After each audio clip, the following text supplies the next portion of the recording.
இந்த தேர்தலை பற்றி சில பேர்த்துக்கு இடம் கிடைக்கல, சில பேர்த்துக்கு கிடைச்சிது. நினைச்ச அளவு நம்ம வெற்றி பெற முடியல. இருந்தாலும் 3 இருந்த இடத்துல 8 இருக்கும். அதை நம்ம சொல்லிக்கலாம் பெருசாக அப்படி. பட் அது எனக்கு அவ்வளோ சந்தோஷம் இல்லை. ஏன்னா என்னை பொறுத்த வரைக்கும் எப்படிடா 3ன்னு நினைக்கிறீங்களா? 5 இருந்துச்சு 2 போயிடுச்சு இல்லை. அதனால் கொஞ்சம் நம்ம கணக்கு பார்க்கும்போது துல்லியமாக பார்க்கணும். 5 இருந்துச்சு 8ன்னு சொன்னால் கொஞ்சம் சரியாக இருக்காது. 3 இருந்துச்சு 8ன்னா கொஞ்சம் நல்லாயிருக்கும். அதனால தான் அதை பற்றிலாம் கவலைப்படாது. சில பேருக்கு கிடைக்கவில்லை என்றால் சில பேர்த்துக்கு வருத்தம் இருக்கும். அது மனித இயல்பு. அது வருத்தம் கொஞ்சம் நாளைக்கு தான் இருக்கணும். அது அப்புறம் அதுக்கு வருத்தம் இருக்கின்ற காரணத்தினால நம்ம கட்சிக்காரங்க தோக்க அடிக்கணும்னு சில பேர் முயற்சி செஞ்சாங்க. யார் யார் செஞ்சாங்கன்னு எனக்கு தெரியும். நான் அவங்களெல்லாம் வச்சுட்டு இனிமேல் கட்சி நடத்த மாட்டேன். யார் யார்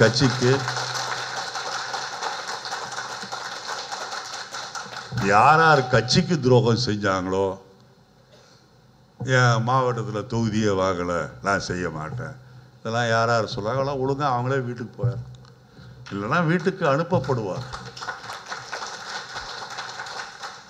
அவர்களை வீட்டுக்கு அனுப்பிய காரணத்தால் நான் வீட்டிற்கு போக வேண்டும் என்றால் சந்தோஷமாக போய் வருவேன். நான் இருக்கின்ற வீடு சுத்தமாக இருக்க வேண்டும் என்றுதான் நான் நினைக்கின்றேனே ஒழிய அழுக்கால வீட்டில் நானும் இருக்க மாட்டேன், அழுக்கு செய்கின்றவர்களையும் இருக்க விட மாட்டேன். ஆகவே இந்த கட்சியை பொறுத்தவரை ஏதோ அப்போ அந்த காலத்தில் அப்படி நான் இதை ஒரு மக்கள் இயக்கமாக கொண்டு செல்ல முயன்று கொண்டிருக்கின்றேன். நீங்களும் உதவி செய்து கொண்டிருக்கின்றீர்கள். டெல்லியிலே ஒரு பிரமாதமான தலைமை ராகுல் காந்தி, சோனியா காந்தி என்று ஒரு பிரமாதமான தலைமை இருக்கின்ற இந்த நேரத்தில் இந்த காங்கிரஸை தமிழகத்திலே தூக்கி நிறுத்த முடியவில்லை என்று சொன்னால் எப்போது நிறுத்தப் போகிறீர்கள்? அந்த முயற்சியில் இருக்கின்ற எனக்கு தடைக்கல்லாக எத்தனை பேர் வந்தாலும் அதை பற்றி எனக்கு கவலை இல்லை. என் கால் வலித்தாலும் சரி, காலிலே இருக்கின்ற பெருவிரல் நகம் பெயர்ந்தாலும் சரி, அந்த தடைக்கல்லை எட்டி உதைத்து விட்டுத்தான் நான் செல்வேனே ஒழிய அதற்காக என்னுடைய பயணம் தொடராது. முடியவில்லை என்று சொன்னால் வீட்டிலே உட்கார்ந்து கொண்டு சோனியா காந்திக்கும் ராகுல் காந்திக்கும் ஜே என்று சொல்லிக் கொண்டிருப்பேனே ஒழிய அதற்காக நான் பயப்படலாம் மாட்டேன். ஏன்னா வேணும் எல்லாம் சிலதெல்லாம் பார்த்தீங்கன்னா கஷ்டமா இருக்கும்.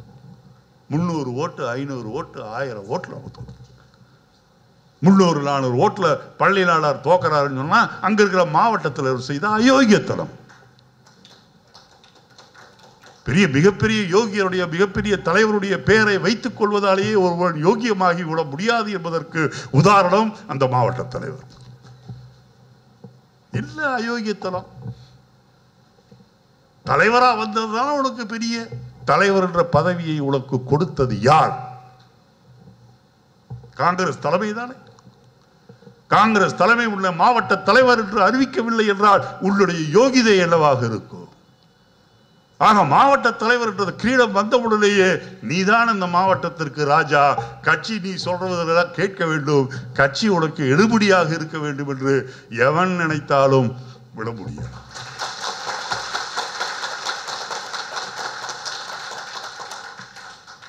நான் இன்றைக்கு உங்களையெல்லாம் பார்த்து உள்ள கொஞ்சம் மனசில் இருக்கிறத நான் சொல்ல வேண்டியது. எல்லாம் உங்களோட பகிர்ந்துக்காக நான் போய் ரோட்ல போற வேண்டிய பகிர்ந்துக்க முடியும். ஆகவே நமக்கு கடமைகள் நிறைய இருக்கின்றது. நம்மை பொறுத்தவரையில் கண்டிப்பாக காங்கிரஸை பொறுத்தவரையில் இன்னும் 1 வருடத்திற்குள் 2 வருடத்திற்குள் மிகப்பெரிய ஒரு ஒளிமயமான எதிர்காலம் நம்முடைய காங்கிரஸுக்கு இருக்கிறது. ஆக நீங்கள் எல்லாம் தொடர்ந்து பணியாற்ற வேண்டும். இப்போது நமக்கு இருக்கின்ற தலையாய கடமை இந்த பாரதிய ஜனதா கட்சியை தோலுரித்து காட்ட வேண்டும். மோடி என்ற ஒரு பித்தலாட்டக்காரன் எவ்வளவு பெரிய பொய்யன் என்பதை நாம் காட்ட வேண்டும் என்பதிலே நாம் அத்தனை பேரும் இணைந்து வேலை செய்ய வேண்டும் என்று சொல்லி விடைபெறுகின்றேன். வணக்கம். 5 ஆண்டுகளும் சாராய கடை இருக்கும். கம்யூனிஸ்ட் கட்சியை விட நாங்கள் வாக்கு வாங்கியிருக்கோமா இல்லையா? மக்கள் நல கூட்டணியில்